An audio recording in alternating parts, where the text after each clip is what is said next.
সুদৃঢ়, ন্যায়ভিত্তিক এবং অন্তর্ভুক্তিমূলক অর্থনীতি গড়ে তুলতে চায় সরকার, আর সেই জন্য বিনিয়োগকারীদের জ্বালানি নিরাপত্তা ও নীতি সহায়তার আশ্বাস দিয়েছেন প্রধানমন্ত্রী তারেক রহমান। ফিকি আয়োজিত এফডিআই সম্মেলনে যোগ দিয়ে তিনি আরও জানিয়েছেন, 2034 সালে $1 ট্রিলিয়ন অর্থনীতির পরিকল্পনা নিয়ে এগোচ্ছে সরকার। সরকারের পরিকল্পনা বাস্তবায়নে বড় বাধা বিদ্যমান ভঙ্গুর অর্থনীতি। সে ভিত শক্ত করতে নানা উদ্যোগ নিচ্ছে সরকার, বিশেষ করে মনোযোগ দিচ্ছে বিদেশি বিনিয়োগ বাড়াতে। সে লক্ষ্যে foreign investors chamber of commerce and ইন্ডাস্ট্রির কনফারেন্সে যোগ দেন প্রধানমন্ত্রী।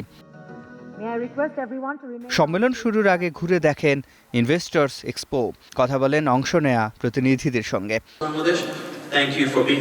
পরে প্যানেল আলোচনায় বিনিয়োগ পরিবেশ আরও উন্নত ও ব্যবসা সহজ করতে সরকারের নেয়া পদক্ষেপ তুলে ধরেন উপদেষ্টা, মন্ত্রী ও বিনিয়োগ সংশ্লিষ্ট নীতি নির্ধারকরা।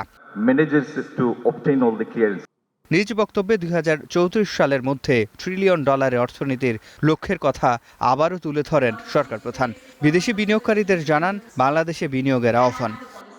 Our government is determined to build a $1 trillion economy by 2034. The new forward-looking BNP government wants your companies to invest and expand in Bangladesh.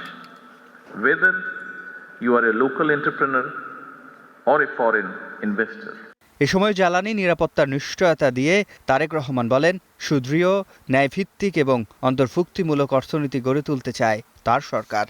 We have a large and fast-growing domestic market, a young and hard-working population, a strategic location, and an elected government with overwhelming public support.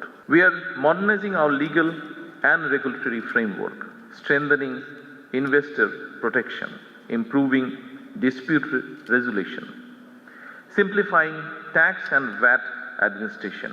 সারা বিশ্বের 600 ব্যবসায়ী, বিনিয়োগকারী, উন্নয়ন সহযোগী ও কূটনৈতিক যোগ দেন এই বিনিয়োগ সম্মেলনে। সিফাত শাহরিয়ার, স্টার নিউজ, ঢাকা।